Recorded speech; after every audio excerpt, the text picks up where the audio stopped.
So the first thing is software as a service, SaaS, is popular mainly because it's convenient. It's easy to provision and to scale up or down. And as compared to deploying something on-prem, it is far more convenient. But for businesses especially, the trade-off is the loss of direct control of their data.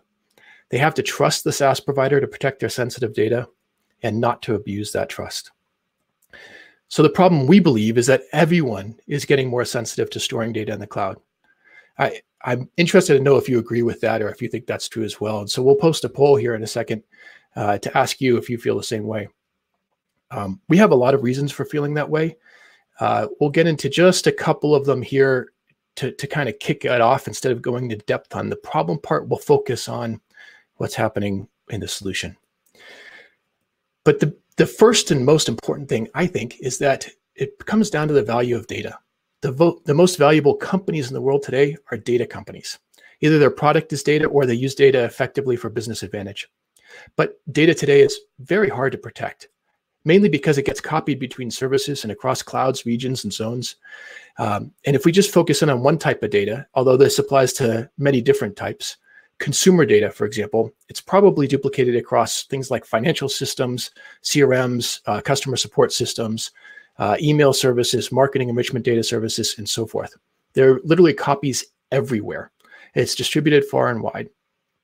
And kind of doubling down on that and making it more difficult, going further down that consumer data path, is that it's now regulated. The personal information of individuals it's regulated in many, many regions of the world. Since 2017, more than 50 new significant privacy laws have taken effect. And what 3 years ago you could hold with no special treatment can now get a company in a ton of trouble if they don't adequately track its use and manage it. So these are some of the big drivers behind what's going on. So then the question becomes, can companies continue to use SaaS and retain control of their data, right? Or must it be a choice between those two things where they have to decide either we're going to go to SaaS and give up some of the control of our data, or we're going to, hold it on-prem and take the pain and the cost of managing all that software on-prem ourselves? Well, of course, the answer is yes, and that's the whole point of customer managed keys and what we're talking about today, and what we'll dive into to explain today. So customers get that SaaS convenience, but can also keep at least some control, if not a high degree of control of their data, depending on how it's implemented. So the first thing to get out of the way here is the terminology in the names. And this is the most confusing part of probably this entire presentation, but also in general, this topic at large. So different people call this many different things. And often, even when they use the same term, they mean different things when they say it.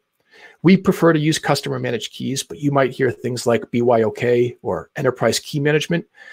We think of enterprise key management as something different, but Slack and Box both have their CMK feature branded as customer enterprise key management. You might also hear things like customer held encryption keys and so forth. Someday in the future, the terminology and definitions will settle.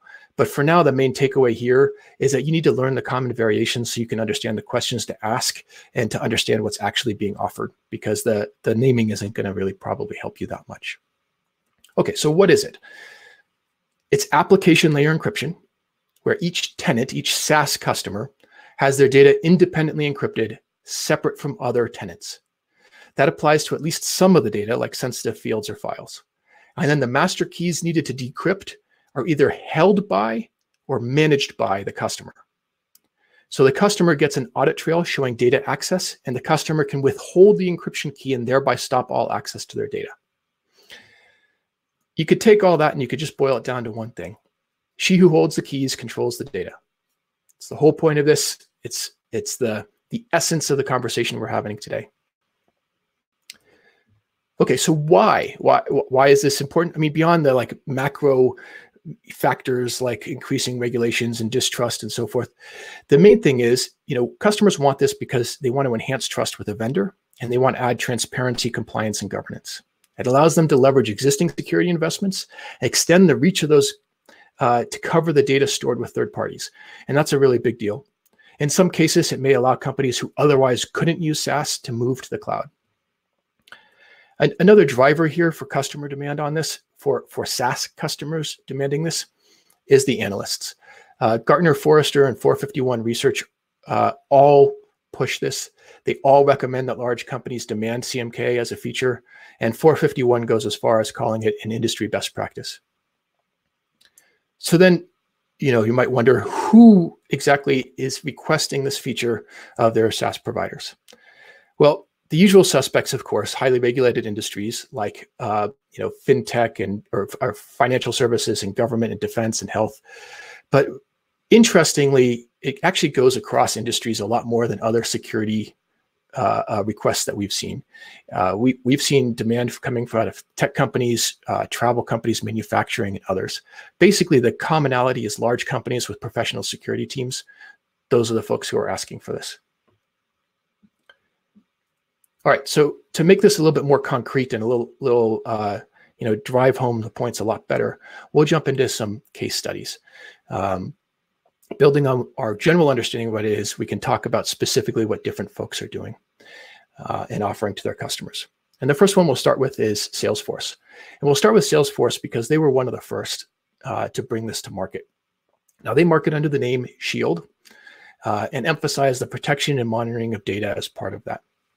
And Salesforce is interesting for a few reasons. One of which is they bring this forward as a premium security and privacy offering. So they make a strong point that they have basic security, including things like two-factor authentication and all the things that you should be doing, available to everyone. But the three parts of Shield, which are platform encryption, event monitoring, and field audit trail, are things that are additional layers that can be purchased. And in the case of Shield, the whole suite together is bundled for a surcharge of 30% of net spend. You can choose to purchase a la carte, and then the platform encryption piece is 20% of net. Last year, they also added a cache-only key option, which approaches a customer-held key design, which is sort of the current trend in this sort of feature. And they charge $4,000 a month on top of the cost of Shield for that option. This offering that cache-only key option gives folks the ability not just to upload and rotate their key material, but to be able to withhold it if something is wrong.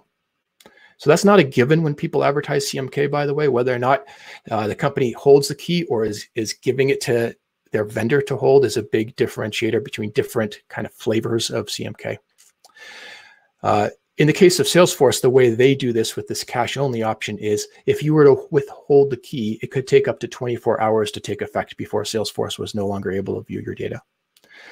Others, however, have designed systems that are better for this purpose and that work better in the revocation scenario. As an example of that, we'll go to Slack. They're a company that does a much better job here with strong and fast revocation. And as we mentioned before, they call their implementation Enterprise Key Management, and they bill it as giving control and visibility to data access. Slack had a lot of requests from their customer base for the feature, and they finally delivered it in 2019. They've signed up more than 90 customers so far that they've announced publicly, and they tout the huge deals it's unlocking in their quarterly earnings calls. For example, this $1 million trading company contract that they landed in Q3, and they're winning deals, large deals against Microsoft on the back of having this feature. So for Slack, this specific feature is a big differentiator that closes deals and helps them win with security-sensitive companies. Okay, so let's actually look a little bit at exactly what Slack is doing here. This isn't a technical presentation, and we're not going to go too deep on this. We'll do that separately in a different webinar for those who are interested, but we will briefly look at what their architecture is. So in this case, you can ignore most of this, and we're going to focus in is just on this right side here. This diagram shows Amazon's key management server. That's what KMS stands for, and their logging and the Amazon logging service, which is called CloudWatch. In both of those services, in this case, are operated by Slack's customer. Each customer has their own. Okay, Slack is able to send encrypt and decrypt requests to the KMS and to send logs to CloudWatch. But Slack does not have any other privileges here. If the customer stops access to a key, then the data held by Slack can no longer be read by Slack. And this is a typical customer-held encryption key setup. Unfortunately for customers, though, Slack only supports AWS. And that brings me to our third and final case study. Rally Software, which is an agile lifecycle management solution that's owned by Broadcom. They're the most recent company to release this feature that we know of. It's coming out of beta this month. And as with Slack, some of Rally's biggest customers were asking or even demanding the feature.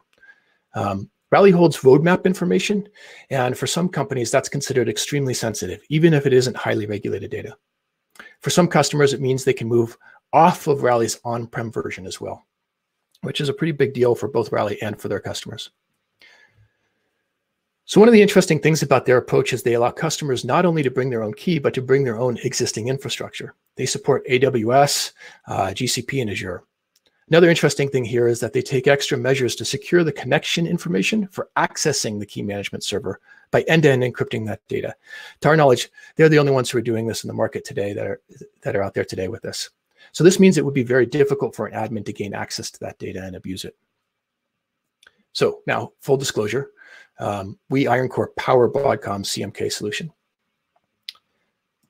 So I'll tell you briefly, we'll just run through these slides pretty quickly. Why would they partner with us? Well, one, we can accelerate roadmap and reduce time to market and reduce the amount of effort it takes to get there. Two, we can help companies avoid the quagmire and permutations that customers require and just seamlessly handle things like key rotations and evolving algorithms without having to make a ton of choices or trade-offs to support lots and lots of different things, at least without having to build that themselves. And then we bring support for a number of integrations, as already mentioned.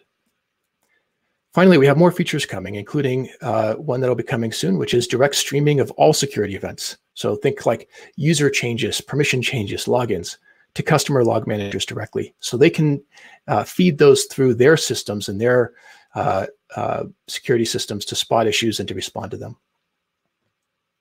All right, so to sum up, if you walk away with just one concept, then let it be this. She who holds the keys controls the data. And if you have room for another few takeaways, then I would recommend these points. First, for many large enterprises, customer managed keys are fast becoming a baseline requirement for cloud software. I'll say that again. It looks a lot to us like single sign-on did early on in the days. Now it's a baseline requirement. Initially, it was a thing that everyone was asking for. It's fast becoming a baseline requirement for cloud software. This is a win for SaaS companies who can differentiate, win more business, and charge a premium.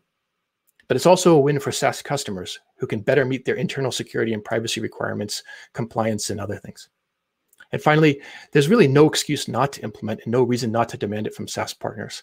With folks like IronCore around, this is becoming easier and easier to implement and to integrate. And that's it. Thanks for your time today. Really appreciate it.